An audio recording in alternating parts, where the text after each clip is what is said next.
모두 자리에서 일어나 주십시오. 오늘의 성경 말씀은 전도서 5장 8절부터 17장입니다.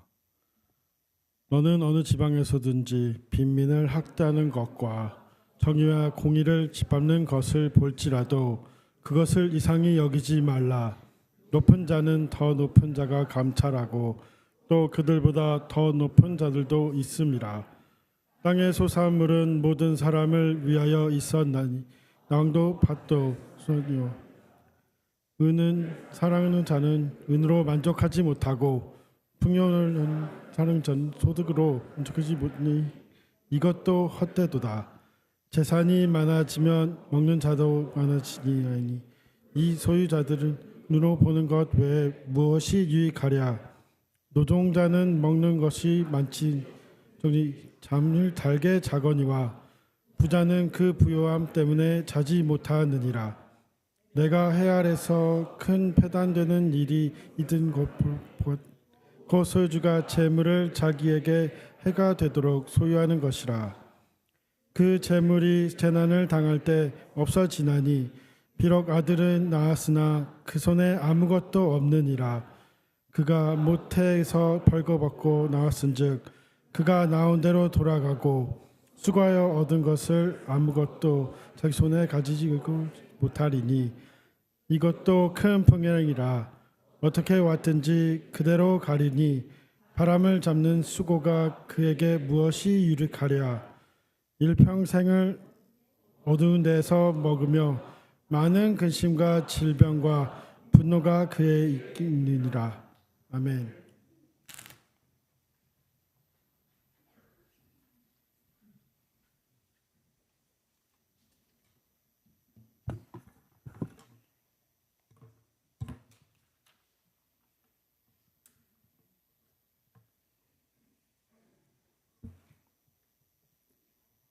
할렐루야. 여러분 괜찮으세요? 제가 여기 앞에 있다 보니까 뒤에서 훌쩍훌쩍 콜록콜록 흥흥 소리가 지금 많이 들리는데 여러분 하여튼 건강하시기 위해 제가 늘 기도하고 있습니다. 여러분 아프지 마시고 또 아프시더라도 빨리 나으시고 주님께서 여러분이 정말 주님 전에 나오고 또 주님과 함께 예배드리는 것을 늘 지키시고 보호하시고 인도하실 줄 믿습니다. 지금 특히 아프신 분들 빨리 나으실 수 있도록 함께 기도합니다. 저희가 이제 전도서를 계속해서 지금 살펴보고 있는데요. 전도서의 주제는 물론 헛된 것이 주제이기도 하지만 헛된 것을 아는 것이 삶의 지혜다라는 것입니다.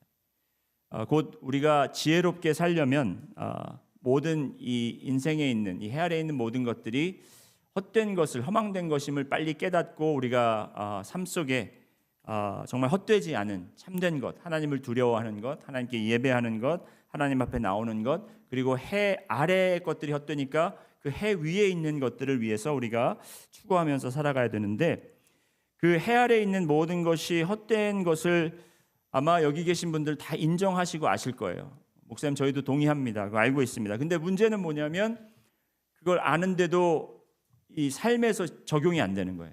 여러분 전도서 강의 시작하고 나서 여러분 삶이 뒤바뀌었습니까? 안 바뀌었죠. 저도 잘 안 바뀌어요. 이게 안 바뀝니다. 말씀을 못 알아듣고 있습니까? 그러면 안 바뀔 건데 그러니까 우리가 먼저는 말씀을 듣고 내가 뭔가 좀 바뀌어야 되겠구나라는 그런 간절함이 있어야 되고 그리고 또 그런 결단이 있어야 됩니다. 여러분 마음속에 내가 좀 말씀을 듣고 바뀌어야지 조금이라도 순종해 봐야지 그러면 어떻게 될까라는 그러한 기대감과 여러분이 좀 결단을 가지시고 순종하는 마음으로 이제 말씀을 접하시면 감사하겠고요. 그런데 이제 질문은 이거죠. 왜 우리가 이 헛되다고는 아는데 이 헛된 것들을 추구하는 데 있어서 인생의 모든 정말 허망된 것들을 내가 지금 쫓고 있는데 이것이 연기처럼 사라질 걸 아는데도 왜 내가 이거를 계속 쫓고 있는가 하는 질문이 여러분에게 있을 겁니다. 왜 그러냐 하면 여러분 우리는 이렇게 답변을 하고 싶습니다. 우리는 지금 거대한 이 사기극에 속임을 당하고 있습니다. 거대한 사기극에 지금 속임을 당하고 있습니다. 어떤 속임이냐? 제가 디즈니를 예를 들어서 한번 설명을 해드리겠습니다. 여러분 디즈니 그러면 뭐가 생각나십니까? 예? 뭐요? 환상? 디즈니 환상, 패너시, 그죠? 디즈니 하면 올랜도 생각나시지 않으세요?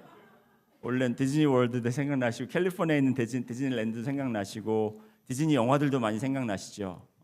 피노키오라든지 미키마우스라든지 이제 예전에는 그런 거 많이 봤잖아요, 그렇죠? 덤보라든지 밤비라든지 요즘에는 이제 요즘에 지금 한창 유행인 모아나 2, 그렇죠? 이제 영화도 있고 그 띵파크도 있고 그리고 이제 디즈니를 생각하면 저희가 처음 미국에 이민 왔을 때 이제 캘리포니아 거기로 내렸습니다. 저희가 이제 거기서 저희 친척들이 있어서 거기서 한 2주 같이 있다가 이제 오하이오로 데이턴으로 저희가 이제 완전히 이민을 왔는데 오기 전에 저희가 2주 동안 거기 있으면서 디즈니랜드를 방문했어요. 근데 기억나는 게 그때도 영어도 몰랐지만 happiest place on earth. 디즈니 그러면 happiest place on earth라고 그랬어요. 예. 그런데 그때도 그랬고 나중에 이제 제가 이제 성장하고 이제 올랜도에 있는 사실 디즈니랜드는 뭐 괜찮긴 하지만 디즈니 월드가 진짜죠. 디즈니 월드를 이제 제가 우리 아이들을 데리고 갔었는데 거기도 마찬가지로 happiest place on earth라고 하는데 저도 그렇고 제가 거기에 있는 많은 디즈니 월드를 방문한 손님들 각 나라에서 온 이 사람들 보면 얼굴에 해피한 표정이 아니라 얼굴에 짜증과 온갖 이 억울함과 화난 게 잔뜩 얼굴에 있는 거예요. 아이들은 아이들대로 갖고 싶은 게 있는데 그걸 안 사주니까 아이스크림 먹고 싶다는데 야 비싸 나가서 먹자 이러고 있고요. 이제 뭘 좀 타려고 하면은 그거 타는데 오래 시간 걸리니까 거기서 막 더운데 짜증 내고 있고 아이들이 말 안 들으니까 부모님들은 너희가 여기 얼마나 우리가 고생해서 왔는데 말도 안 듣고 말이야 그러면서 막 서로 막 부부끼리 싸우고 아이들하고 싸우고 그게 어떻게 happiest place on earth라고 할 수가 있겠어요? 그런데 디즈니가 프로모트하는 거는 happiest place on earth라는 거예요. 그러면 누가 해피냐? 누가 해피겠어요? 디즈니 회사가 해피겠죠. 여러분 잘 아시네요. 2024년도에 디즈니 회사의 수익이 94.1 빌리언 달러래요. 해마다 지금 오르고 있어요. 코비드 때 많이 좀 이게 어려움을 겪었지만 지금 완전히 올라가면서 디즈니 공원 그리고 디즈니 영화 지금은 이제 디즈니 그 스트림 서비스가 굉장히 많이 그래서 디즈니에서 많은 또 이 마블이나 또 ESPN이나 ABC나 이제 이런 걸 많이 사들였죠, 그렇죠? 그러면서 이제 호텔도 운영하고 디즈니 크루즈는 또 얼마나 비쌉니까? 이런 걸 다 하면서 지금 돈을 모으고 있으니까 happiest place on earth 손님들이 해피한 게 아니라 지들이 해피한 거예요. 이게 속임수죠. 그런데 그걸 알고도 거길 못 가서 안달인 거예요. 그걸 알고도 거기 가서 돈을 못 써서 안달인 거예요. 세상이 이런 거라는 거예요. 우리 세상이 지금 우리는 이런 속임수에 살고 있다라는 것입니다. 이곳에 오면 이것을 가지면 이걸 입으면 이걸 먹으면 이거를 사면 이거를 누리면 당신은 행복해질 것입니다. 허망된 거 아는데요. 허망되지만 조금만 더 하면 그래도 그 허망한 건 허망한 거지만 지금은 즐길 수 있습니다. 이러한 거짓 속에서 우리가 계속 속으면서 살고 있다라는 겁니다. 여러분 오늘 말씀에서 8절하고 9절 말씀 한번 보실까요? 제가 이 말씀을 좀 설명을 드리겠습니다. 8절 9절에 어떻게 적혀 있냐면 너는 어느 지방에서든지 빈민을 학대하는 것과 정의와 공의를 질밟는 것을 볼지라도 그것을 이상히 여기지 말라. 높은 자는 더 높은 자가 감찰하고 또 그들보다 더 높은 자들도 있음이니라. 땅의 소산물은 모든 사람을 위하여 있나니 왕도 밭의 소산을 받느니라. 이 빈민이 있고요. 그러니까 이 사회적으로 피라미드를 생각을 하시고 아래층에 있는 빈민들이 있고 그걸 감찰하는 자들이 있고 그 높은 자가 있고 또 감찰하는 더 높은 자가 있고 이제 그 위에 사람이 있고 또 그 위에 사람이 있고 왕이 있다라는 거예요. 이게 지금 우리의 사회의 그 계위층이라는 겁니다. 사회 이런 질서, 위계 질서가 있다라는 것입니다. 그런데 지금 우리의 생각에는 이 빈민이라는 여기서 우리가 한 단계 더 올라가면 정말 행복해질 수 있을까? 한 단계 더 올라가면 행복해질 수 있을까? 계속 이제 위를 바라보면서 우리가 살다 보면 우리는 여기에 큰 속임수에 빠질 수밖에, 사기극에 우리가 빠질 수밖에 없다라는 거예요. 그러면서 이제 9절에 어떤 이야기를 하냐면 땅의 소산물은 모든 사람을 위하여 있나니 왕도 밭의 소산을 받느니라. 이게 무슨 말이에요, 여러분? 이게 무슨 말일 것 같습니까? 왕도 똑같은 사람이라는 거예요. 왕도 똑같은 밭에서 나는 걸 먹고 사는 사람이라는 거예요. 왕도 세상에 의존해야 되고, 왕도 이 땅에서 내 그 프로듀스하는 그런 열매들과 곡식들을 먹고 사는 사람이라는 거예요. 이 말을 누가 하는 거냐면 바로 솔로몬, 왕인 사람이 한다는 거예요. 가장 위에 있는 사람이, 물론 그 사람은 밑에 있어 본 적이 없지만 그래도 그 위에서 똑같이 그 모든 사람들을 이렇게 억압하고 그 사람들을 시켜서 일을 시켜서 받아 먹을지언정 그도 똑같은 사람이란 걸 이야기하고 있다는 겁니다. 우리는 이러한 같은 환경과 같은 상황 속에 놓여져 있다는 거예요. 세상은 보이는 것이 다가 아니라는 것이에요. 근데 우리는 보이지 않는 것을 추구하기 위해서 우리가 더 올라가면, 더 가지면, 우리가 더 소유하면 우리는 좀 더 행복해질 수 있지 않을까라는 그러한 허망한 생각 속에서 사로잡혀서 살고 있다는 것입니다. 자, 그러면 오늘 솔로몬이 지적하는 이 거대한 사기극에서 첫 번째 사기는 뭐냐? 여러분 잘 들어보시기 바랍니다. 돈으로 행복을 살 수 있다. 이게 그 사기의 넘버원인 거예요. 돈으로 행복을 살 수 있다. 여러분 여기 돈 싫어하시는 분들 계신가요? 대답을 못 하세요. 저는 자신 있게 돈 좋아한다고 얘기할 수 있어요. 좋아하지만 많지는 않습니다. 돈 싫어하는 사람이 어디 있겠어요? 돈은 다 좋아하죠. 돈이 싫으면 말이 안 되죠. 돈이 생기면 여러분 행복할까요? 안 행복할까요? 행복할 것 같습니다. 그때 돈을 받는 순간은 행복할 것 같지만 돈으로 우리가 행복을 살 수는 없습니다. 그런데 이 세상은 마치 돈이 많으면 우리가 무엇인가 행복을 살 수 있고 돈이 많으면 만족함을 얻을 수 있다라고 그렇게 우리를 그 디즈니가 사기극하는 것처럼 그렇게 한다라는 거예요. 10절 말씀 한번 보시겠습니다. 같이 읽습니다. 시작. 은을 사랑하는 자는 은으로 만족하지 못하고 풍요를 사랑하는 자는 소득으로 만족하지 아니하나니 이것도 헛되도다. 여기에 은을 사랑한다, 풍요를 사랑한다, 사랑한다라는 단어가 나오고요. 그리고 만족하지 못하는, 만족이라는 단어가 나옵니다. 사랑과 만족은 우리가 느끼는 감정이에요. 여러분 우리가 돈을 좋아하지만 돈 자체를 좋아하는 건 아니죠. 여러분 돈 자체를 좋아하시는 분들은 좀 이상하신 분들이에요.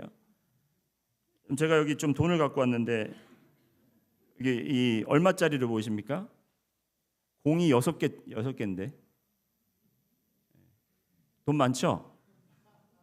진짜 돈은 아니겠죠. 설마 제가 이게 있으면 여기서 이러고 있겠습니까? 가짜 돈이더라고요. 이게 우리 고 이성권 목사님 책상 서랍 안에 있더라고요. 이게 그래서 제가 이게 왜 도대체 이걸 가지고 뭘 하셨을까 궁금한데 이게 아마 그냥 이 플레이 머니 같아요. 근데 처음에 저도 보고 깜짝 놀랐어요. 진짜 돈 같이 생겨가지고. 근데 이거는 돈은 그냥 종이 쪼가리잖아요. 여기에다 우리가 그냥 가치를 넣고 사실 그 가치가 있다고 생각하는 거지만 이 돈의 냄새도 안 좋고 돈은 더럽다고 돈 만지면 손 닦아야 되고 그렇잖아요, 여러분. 그러니까 우리가 돈을 자체를 사랑하는 것이 아니라 이 돈으로 우리가 무엇인가 살 수 있는 것을 생각하고 이거는 그냥 우리 머릿속에 있는 아이디어뿐이에요. 이 자체가 우리에게 만족감을 주는 것도 아니고 이걸로 무엇을 살 수 있다라는 생각 때문에 찾아오는 그런 만족감은 조금 있을 수 있어요. 저희 아이들이 이 돈에 대한 개념이 별로 없었을 때 특히 이제 저희 둘째가 그 아이들이 이제 저희가 셋이 있으니까 할머니 할아버지가 용돈을 주잖아요. 만나면 용돈을 주면 저희 큰 아이는 그거를 자기가 어디다 잘 숨겨놓고 자기만을 위해서 써요. 네. 걔는 좀 그런 애예요. 둘째는 받자마자 엄마한테 넘겨요. 엄마 이거 갖고 있어. 엄마가 잘 킵하라고. 그러면서 이제 첫째는 우리가 이제 장난으로 그러죠. 우리 엄마 아빠 이거 필요한데 네가 가진 돈으로 사줄래? 자기 돈 없다고 그래요. 근데 둘째는 우리가 뭐 필요하다 그러면 내가 그때 준 거 있지, 그 맡긴 거 있지, 거기서 다 사 이러는 거예요. 그러면 이제 형이 너 그걸로 형 저기 뭐야 신발 사준다 그랬잖아니까 신발도 사고 50불밖에 없는데 무슨 신발도 사고 우리 필요한 것도 다 사겠습니까? 자기 생각에는 돈이 있으니까 그걸로 뭘 사면 이제 뭐 또 돈이 있으니까 이 돈이 있는 것만 생각을 하는 거예요. 하지만 돈이라는 게 쓰면 없어지잖아요. 그렇죠? 그럼 또 어떻게 해야 돼요? 또 벌어야 되겠죠. 또 가져야 되겠고 그러면 또 갖는다고 해서 우리가 그 필요한 것을 갖는다고 해서 우리가 완전히 만족합니까? 그렇지 않잖아요. 또 그것을 사야 되고 또 그것을 바꿔야 되고 또 새로 이제 고쳐야 되고 이러한 반복되는 삶 속에서 우리가 정말 돈이 없어서 쪄들어 사는 그런 인생을 살고 있다는 거죠. 돈이 있으면 나를 만족시킬 만한 것들을 살 수 있다고 생각하지만 그 만족감은 금방 사라질 것이고 또 필요함이 있을 것이고 그러다 보면 또 돈이 필요하게 되겠죠. 지금 이거를 세상이 너무나 잘 파악을 해서 우리 삶 속에서 자꾸 그런 메시지를 던져주는 거예요. 여러분 패스트푸드라는 아시죠? 패스트푸드이 뭡니까? 맥도날드나 웬디스나 버거킹, 아비스 이런 음식점을 패스트푸드라고 그러잖아요. 그냥 음식 그 식당에 가서 앉아갖고 뭐 음식 시켜서 이제 거기 서버들이 나와서 서브하는 그런 음식이 아니라 가서 바로 먹을 수 있는 패스트푸드 문화가 많이 발전했는데 최근에 이 패스트 패션이라는 말을 들었어요. 여러분 혹시 들어보셨나요? 패스트 패션이라는 말. 이 워낙 이제 저도 지난주에 저희 아내한테 처음 들었어요. 저희 아내가 이제 둘째 데리고 이제 그 스피치 디베이트 토너먼트에 갔다 왔는데 거기서 누가 이 패스트 패션에 대한 토픽에 대해서 이야기를 했다는 거예요. 인포메이션 스피치에서. 그래서 이제 그걸 저한테 알려주는 거예요. 이게 뭐냐면 이 워낙 이제 그 물가도 오르고 그 유명한 브랜드들이 터무니없이 가격이 높다 보니까 거기에 이제 트렌디한 유행하는 패션들을 우리가 사실 사입을 수가 없잖아요. 유명한 브랜드들은. 그러니까 이런 좀 싸게 의류들을 만들어서 많은 소비자들에게 그걸 공급할 수 있도록. 그러니까 이제 약간 자라 같은 그게 뭐 어떤 분들에겐 비쌀 수도 있겠지만 그 트렌디하지만 패셔너블하지만 그게 이제 사고 입으면 어떻게 되냐면 금방 닳게 돼 있어요. 그렇게 만들었대요. 그리고 이 섬유나 이런 그 머티리얼들을 이게 사람을 생각해서 인체를 생각해서 만든 것이 아니기 때문에 몸에 해로울 수도 있고 환경에 굉장히 안 좋을 수도 있는 그런 것들을 다 갖다 쓰는 거예요. 그러면서 이게 이제 망가지고 헤어지고 찢어지고 뜯어지고 하면 어떻게 해야 되겠어요? 이거 싸니까 또 사야지. 또 사고 또 사고 또 사고 자꾸 사도록 결국에는 돈을 쓰게 만드는 거죠. 비싸서 못 사. 비싸서 안 사입을래 하니까 그러면 싸게 줄 테니까 사 입어 그러는데 사다 입으면은 금방 헤어지니까 또 사야 되고 또 사야 되고. 지금 이러한 세상에 우리가 살고 있다라는 것입니다. 자, 여러분, 우리가 이런 세상에 거짓된 세상 속에서 이런 큰 사기극에서 우리가 돈이 있으면 행복할 수 있어. 돈으로 우리가 행복을 살 수 있어. 이렇게 이야기하는 그 세상에 이 솔로몬이 물론 정말 몇천 년 전에 이 이야기를 한 거지만 지금도 적용되는 이 돈에 대한 진리, 가진 것에 대한 진리가 무엇이냐면 바로 이겁니다. 아까는 거짓을 얘기했지만 지금 진실이에요. 이게 진리예요. 진실은 돈이 내 영혼에 만족을 주는 것이 아니라 눈만 즐겁게 한다는 거예요. 눈에만 즐겁게 한다는 거예요. 11절 말씀 한번 보시겠습니다. 이건 제가 한 게 아니고 성경 말씀에 있는 겁니다. 11절에 같이 읽습니다. 시작. 재산이 많아지면 먹는 자들도 많아지나니 소유주들은 눈으로 보는 것 외에 무엇이 유익하랴. 재산이 많아지면 어떻게 된다고요? 먹일 입들도 많아진다는 거예요. 재산이 많아지면 그렇잖아요. 그걸 관리해야 되고 또 그거를 또 이렇게 계속 불려야 되니까 일이 많아진다는 겁니다. 그 소유주들은 눈으로 보는 것 외에 보기에 이렇게 좋아 보이는 것뿐이지 정말 만족이 없다라는 거죠. 이 말을 지금 솔로몬이 하고 있는데 열왕기상 4장 22절에 보면 솔로몬이 이 말을 왜 했는지 알 수 있어요. 자, 열왕기상 4장 22절, 23절 말씀 한번 가보겠습니다. 여기 어떻게 기록되어 있냐면 솔로몬의 하루의 음식물은 하루의 음식물이라고 합니다. 이게 솔로몬이 다 섭취하는 건 아니겠죠. 솔로몬의 하루의 음식물은 가는 밀가루가 30고루요, 굵은 밀가루가 60고루요, 살찐 소가 10마리요, 초장의 소가 20마리요, 양이 100마리이며 그 외에 수사슴과 노루와 암사슴과 살찐 새들이 있었더라. 여러분, 제가 고기를 좀 굽는 걸 좋아하는데 코스코에서 이 브리스켓 이걸 사면 한 4파운드, 5파운드 정도 사면은 우리 5식구 먹고도 남고 누구 나눠주고 그리고 또 며칠 더 먹을 수 있는 그 정도의 양이 나와요. 그런데 이 살찐 소를 10마리를 이게 잡아야 되는데 하루에 얼마나 돈도 많이 들어가고 얼마나 많은 양의 음식을 지금 해내야 됩니까? 그만큼 늘어날수록 우리는 생각하는 게 내가 돈이 많으면 이걸 누릴 것을 생각하지만 그만큼 거기에 이것을 위해서 우리가 사용해야 되는 것을 생각을 하지 못하고 있다는 거죠. 그러니까 진리는 만족을 주지 않고 그냥 눈만 즐겁고 생각에만 이게 만족감을 준다라는 거죠. 두 번째로는 많을수록 불안해진다라는 거예요. 이게 돈이 많아질수록 불안해진다는 겁니다. 12절에 보시면 노동자는 먹는 것이 많든지 적든지 잠을 달게 자거니와 부자는 그 부요함 때문에 자지 못하느니라. 많으면 그것 때문에 이게 또 가격이 떨어질까, 아니면 누가 또 이걸 훔쳐갈까, 잘 있는지 걱정되고, 그죠? 제가 이제 단기 선교 팀들을 데리고 이제 해외로 나가서 이제 선교 지역 가면은 주로 선교 지역들은 어려운 나라들 많이 가잖아요. 그러면 단기 선교 팀원들이 항상 하는 말들이 이거예요. 어떤 말을 하냐면 그들은 정말 가진 것이 없는데도 불구하고 너무나 행복해 보인다는 거예요.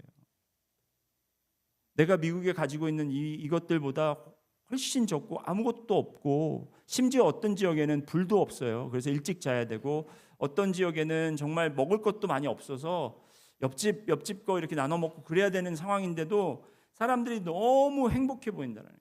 너무 기뻐 보인다는 겁니다. 물론 다 그렇지는 않겠지만, 그러면서 이제 이 선교 팀원들이 하는 얘기가 뭐냐면, 그래, 우리가 진짜 여기에 미국에 너무 많은 것을 추구하려고 하고 가지려고 하고 이런 것들을 좀 멈춰야 되겠구나 라는 생각을 가지고 선교 여행 마치고 돌아와서 한 달, 2달 정도 그렇게 하는 것 같다가 다시 이제 원상복귀하는 거죠. 그럴 수밖에 없는 거예요. 그런데 우리는 그걸 아는 거죠.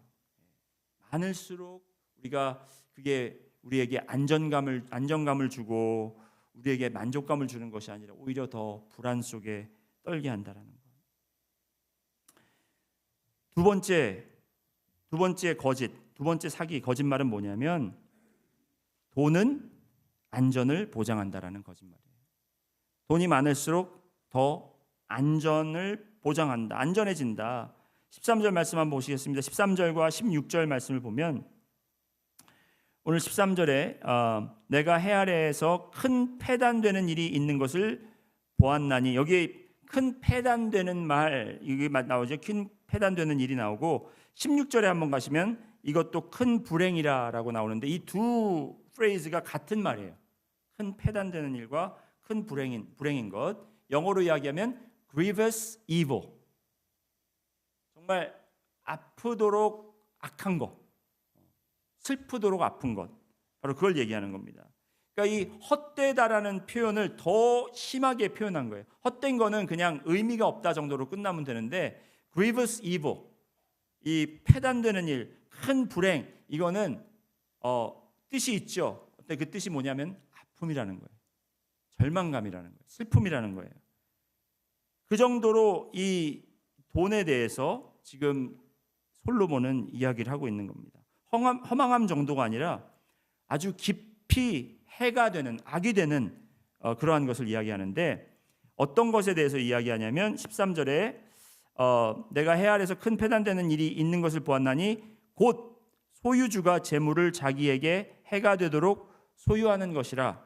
자, 소유주가 재물을 자기에게 해가 되도록 소유하는 것을 이야기하고 있는데요, 그게 다가 아닙니다. 14절도 보시겠습니다. 14절 보시면 그 재물이, 지금 해가 되도록 취하는, 소유하는 그 소유물이, 그 재물이 재난을 당할 때 없어지나니 비록 아들은 낳았으나 그 손에 아무것도 없느니라.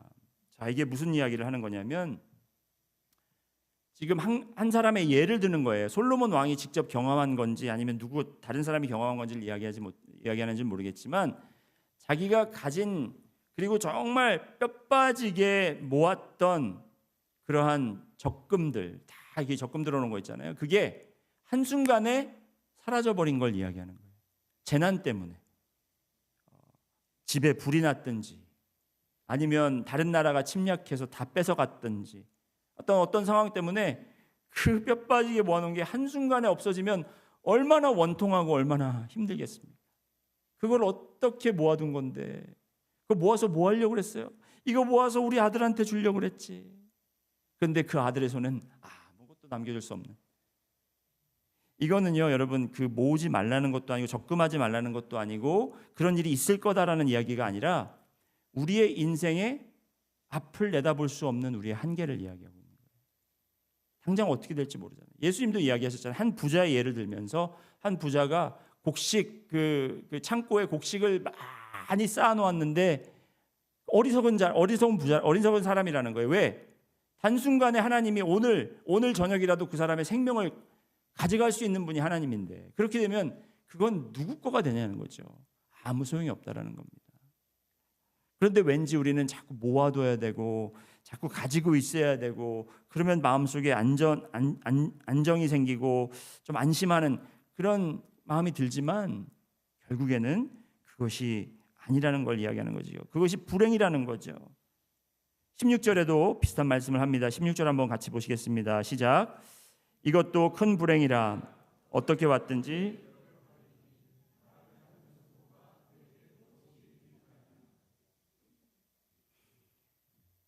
뭐가 불행이냐고 또 얘기하냐면 우리가 온 대로 그대로 간다라는 거예요. 근데 15절에 어떻게 왔냐면 어떤 상태에 왔냐면 그가 모태에서 벌거벗고 나왔은즉 그가 나온 대로 돌아가고 수고하여 얻은 것을 아무것도 자기 손에 가지고 가지 못하리. 우리는 벌거벗고 여러분 태어나실 때 옷 입고 나오신 분들 없죠. 태어날 때 뭐 손에 금을 쥐고 나오신 분들 없죠. 그 손에 뭐 쥐는 건 우리가 돌이나 돼야 돌잡이 할 때 쥐잖아요, 그렇죠? 돌잡이 하면서 얘가 이제 뭐 그 책을 쥐면 학자가 될 거고, 얘가 돈을 쥐면 사업가가 될 거고, 또 이제 크리스찬들은 거기다 성경을 집어넣고 얘가 성경을 집으면 목사가 될 거고 그런 거 왜 하는지 모르겠어요. 아무 소용 없는 건데 그거 막 돈 지불하고.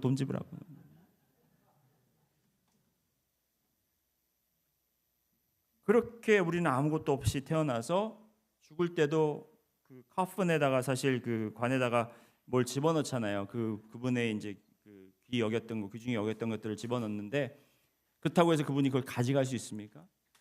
못 가져가요. 가져갈 수가 없어요. 그것이 불행이라는 거예요. 우리는 온 대로 그냥 가게 되는. 그런데도 우리는 뭔가를 그냥 붙잡고 있으려고, 뭔가를 우리가 소유하려고, 뭔가를 더 늘리려고 그렇게 발버둥 치는 그것이 큰 불행이고 그것이 큰 패단되는 일이라는 것입니다. 자, 그렇다면 10절에 은을 사랑하는 자는 은으로 만족하지 못하고 풍요를 사랑하는 자는 소득으로 만족하지 아니한다고 했는데 이것이 헛되다고 했는데 그러면 우리가 뭘 사랑해야 되고 무엇으로 만족할 수 있습니까? 바로 이게 질문이 되겠죠. 자, 거기에 대한 해답을 18절, 19절, 20절까지 솔로몬이 하고 있습니다. 18절부터 우리 같이 한번 한 목소리로 읽겠습니다. 시작. 사람이 하나님께서 그에게 주신 바 그 일평생에 먹고 마시며 해 아래에서 하는 모든 수고 중에서 낙을 보는 것이 선하고 아름다움을 내가 보았나니 그것이 그의 몫이로다. 또한 어떤 사람에게든지 하나님이 재물과 부요를 그에게 주사 능히 누리게 하시며 제 몫을 받아 수고함으로 즐거워하게 하신 것은 하나님의 선물이라. 그는 자기의 생명의 날을 깊이 생각하지 아니하리니 이는 하나님이 그의 마음에 기뻐하는 것으로 응답하심이니라. 자, 여러분 좀 바로 이해는 안 되시죠? 이게 좀 설명이 필요한데 이게 도대체 무슨 말을 하는 거냐? 사람이 하나님께서 그에게 주신 바 그 일평생에 먹고 마시며 헤아려서 하는 모든 수고 중에서 낙을 보는 것이 좋다는 거예요. 그리고 그것이 그의 몫이라는 거예요. 영어로는 그게 그의 lot. 그에게 그 lot이라는 거는 왜 하나님이 이스라엘 백성들을 그 약속의 땅에 이끌으셔가지고 이제 그 지파대로 그 땅을 나눠서 배분하셨죠. 그걸 lot이라고 하거든요. 그 땅을 주었다라는 건데 그 자기에게 주신 몫이 있다라는 거예요. 그 몫에 어떻게 보면 그 몫이 있으니까 그 거기에 만족하고 그냥 살아라 이렇게 생각할 수 있습니다. 그냥 주신 거에 만족하고 더 막 벌려고 하지 말고 그냥 있는 대로 쓰고 흥청망청 그렇게 살아라 그런 말처럼 들릴 수가 있는데 그런 말을 하는 게 아니라 이 18절에서 20절까지 하나님께서 솔로몬을 통해서 깨닫게 하신 지혜는 무엇이냐면 지금 주인과 종의 역할을 분명히 알아라는 거예요. 주인과 종이 너의 주인이 누구고 너는 누구의 종이냐. 같은 말이지만 여러분 처음부터 이야기한 게 뭐예요? 돈을 사랑하지 말고 돈에서 만족감을 찾지 말라. 이거는 뭐냐면 돈을 너의 주인으로 삼지 말아라는 거예요. 돈이 주는 것 때문에 내가 그 만족감을 찾기 위해서 돈에 매여서 돈에 우리가 종이 되어서 살지 말라는 거예요. 하나님이 주신 그 몫이 있다라는 것은 바로 하나님이 모든 것을 관리하시고 하나님이 모든 것을 우리에게 주신다라는 겁니다. 그러니까 우리의 주인은 누가 돼야 되는 거예요? 하나님이 돼야 되는 거예요.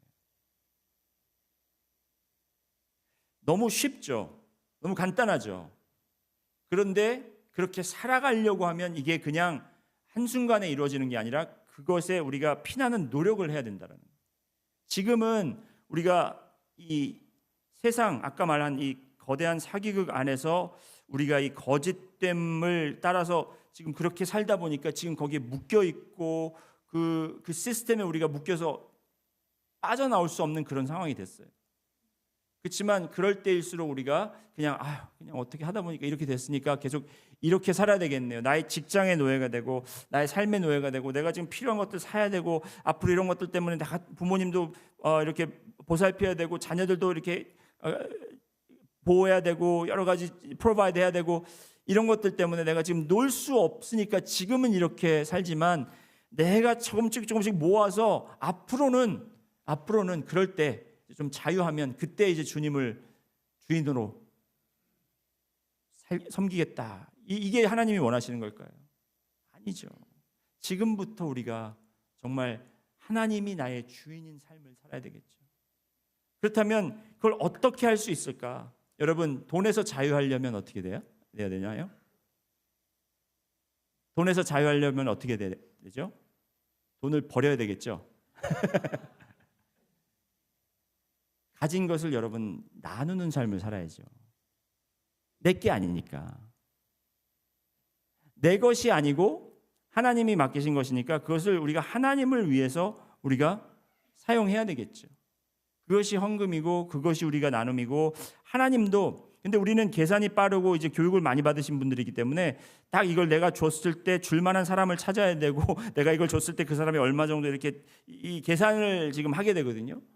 근데 그게 아니라 하나님께서는 그 계산을 따지셨다면은 가장 하나님이 갑절하시는 그 독생자 아들을 우리에게 보내셨을까요? 하나님은 아들을 주셨잖아요.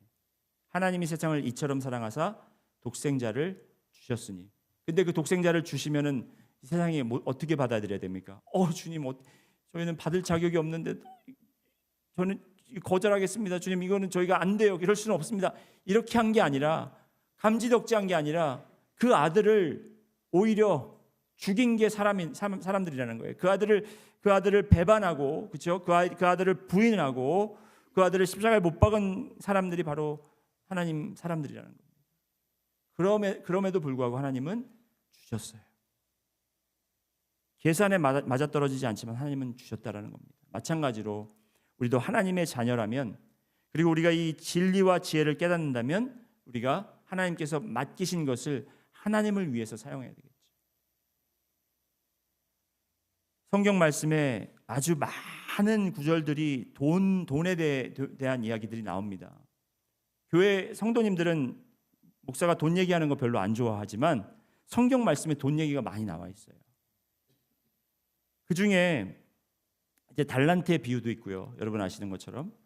그리고 또 마태복음 6장 24절에 예수님도 직접 그 돈에 대한 것을 말씀하셨는데 어떤 말씀하셨냐면 한 사람이 마태복음 6장 24절입니다. 한 사람이 두 주인을 섬기지 못할 것이니 혹 이를 미워하고 저를 사랑하거나 혹 이를 중히 여기고 저를 경히 여김이라. 너희가 하나님과 재물을 겸하여 섬기지 못하느니라.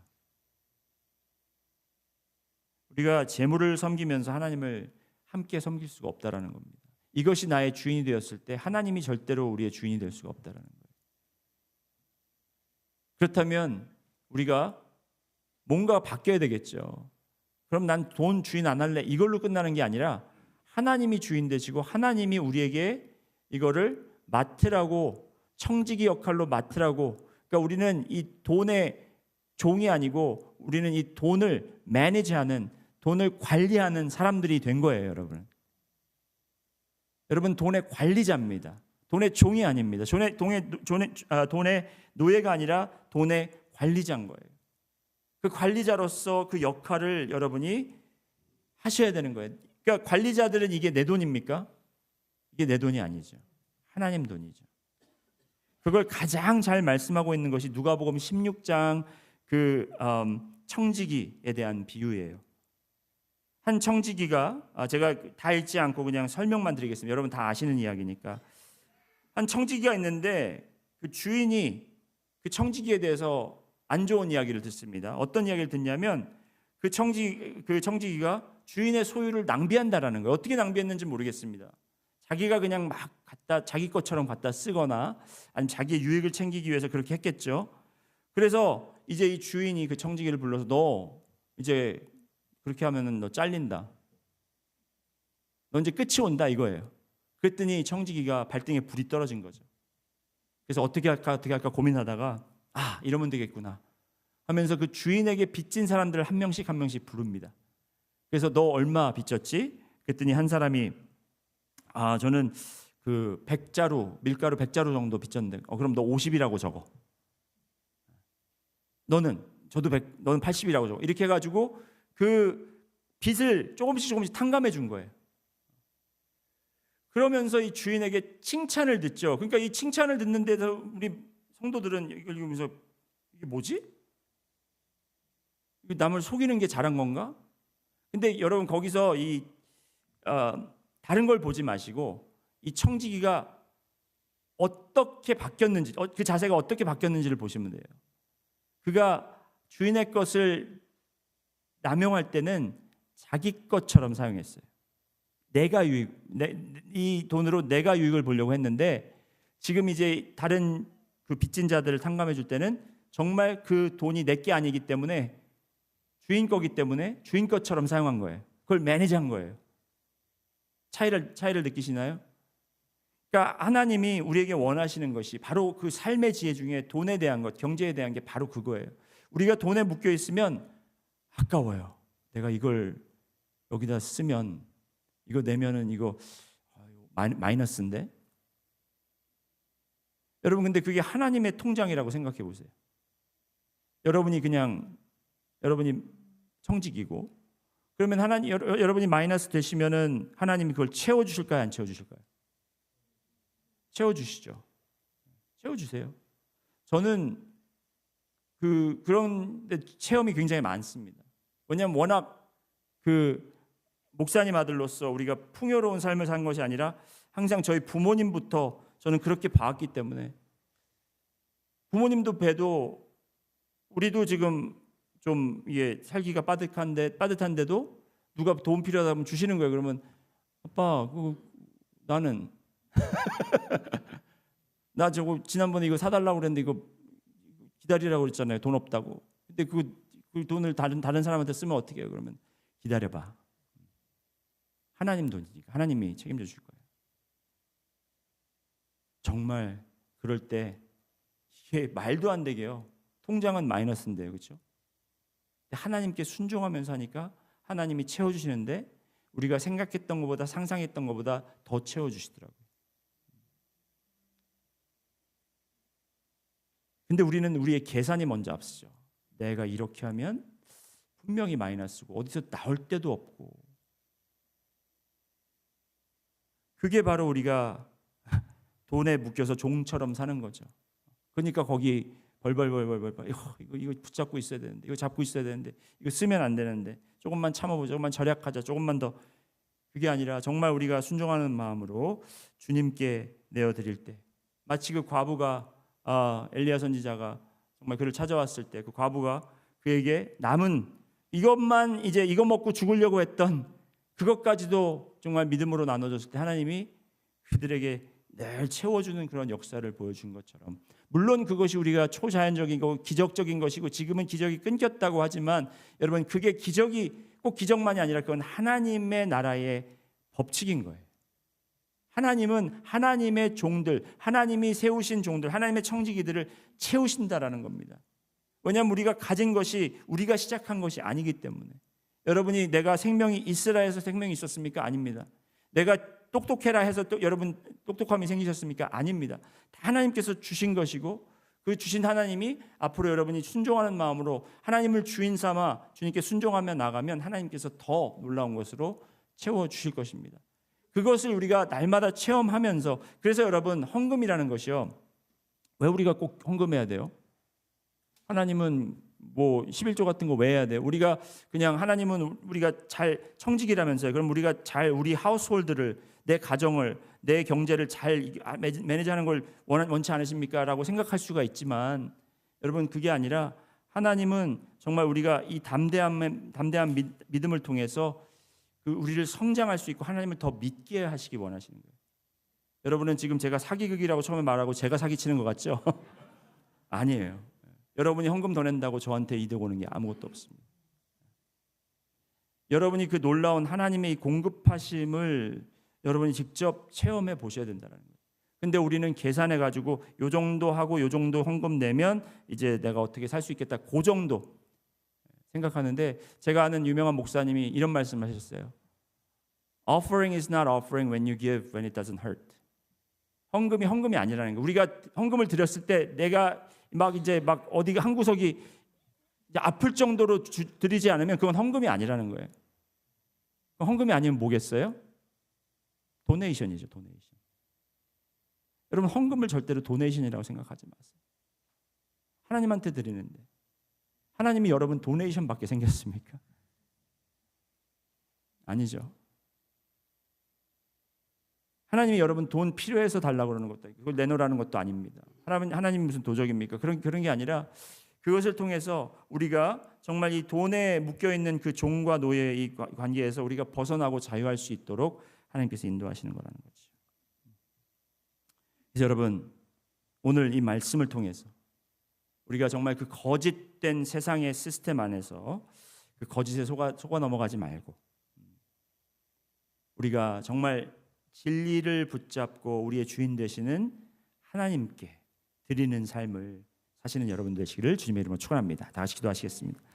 주님 감사합니다. 오늘도 주께서 우리에게 귀한 말씀 허락하셨습니다. 주님, 저희에게 정말 맡기신 것이 많습니다. 저희가 생각할 때 부족하다고 생각할 수 있지만 그것이 저의 몫입니다. 아버지 하나님, 그 몫을 가지고 우리가 그것만 가지고 사는 것이 아니라 마태복음 25장에 그 달란트의 비유처럼 우리가 그것을 증가시키고 늘리며 정말 주인을 위해 주인의 마음을 기쁘게 하는 작은